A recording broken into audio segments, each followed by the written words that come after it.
Terbongkarnya kejahatan Amelia Dyer.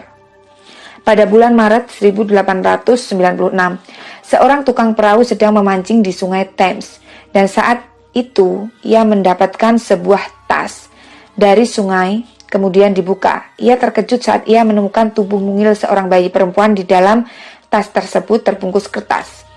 Seorang polisi dengan teliti memperhatikan ada sebuah nama yang hampir pudar ya guys. Ditulis di sudut kertas Nyonya Thomas beserta alamatnya. Alamatnya ditunjukkan kepada alamat tempat tinggal Amelia Dyer.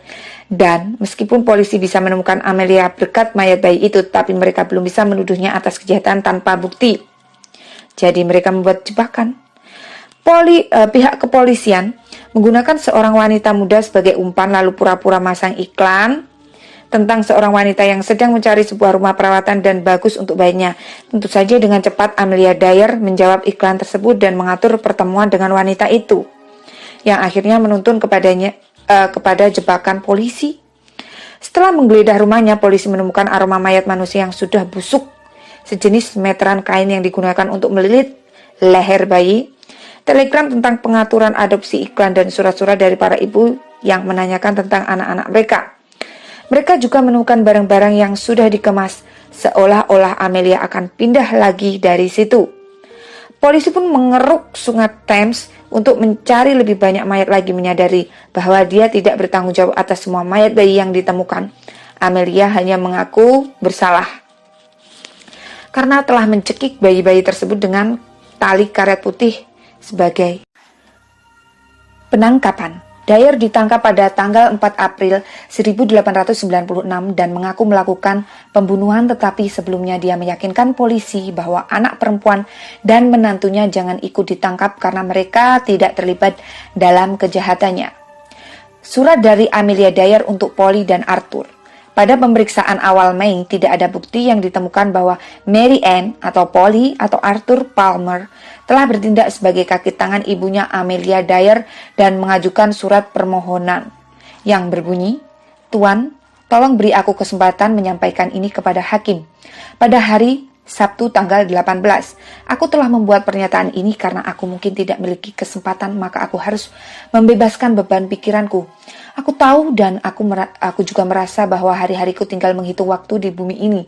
Tetapi aku merasa itu adalah hal yang mengerikan jika kita melibatkan orang-orang yang tidak bersalah ke dalam masalah. Aku tahu bahwa aku harus bertanggung jawab di hadapan penciptaku di surga atas kejahatan mengerikan yang telah aku lakukan.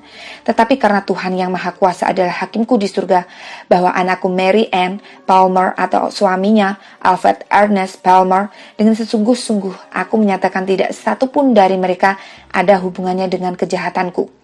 Mereka tidak pernah tahu bahwa aku telah melakukan hal-hal jahat. Sampai semua terlambat, aku berbicara jujur dan benar sebagaimana aku berharap untuk diampuni. Aku sendiri harus berdiri di hadapan Sang Pencipta di surga untuk menjawab semua yang telah dilakukan oleh kedua tanganku. Amelia Dyer, 16 April 1896. Pada tanggal 22 Mei 1896, Amelia muncul di Old Bailey dengan mengaku bersalah atas satu pembunuhan dan mengklaim kegilaan sebagai pembelaan atas kejahatannya. Namun juri memutuskan bahwa itu telah memalsukan kegilaannya sebagai cara untuk menghindari hukum. Sebelum menjalani eksekusi, Amelia mendengar bahwa putrinya telah dibebaskan dari segala tuntutan. Amelia Dyer menjalani eksekusi dengan cara digantung dan dilakukan oleh James Billington di penjara Newgate pada hari Rabu 10 Juni 1896 pada jam 9 pagi. Ucapan terakhirnya sebelum ia dieksekusi adalah "I'm having nothing to say." Ya, nggak ada yang ingin dikatakan lagi. Kasus Dyer menarik perhatian nasional karena tingginya jumlah kematian yang akhirnya memicu revolusi dalam undang-undang adopsi, mendorong pemerintah untuk merevisi tentang baby farming agar tidak ada lagi kasus serupa. Ada spekulasi bahwa Amelia Dyer adalah Jack the Ripper atau Jill the Ripper. Pada tahun 1888, wilayah Whitechapel, London diteror oleh pembunuh berantai yang dijuluki Jack the Ripper. Identitas pembunuh berantai yang terhitung sadis ini tidak pernah terungkap. Tetapi ini tidak menghentikan ripperologis untuk terus menebak dan menyebut ratusan nama yang sekiranya dicurigai. Sebagian besar nama-nama yang telah dicurigai adalah laki-laki, tapi akhirnya semakin banyak orang yang menduga bahwa The Ripper sebenarnya adalah pembunuh berantai perempuan atau Jill the Ripper.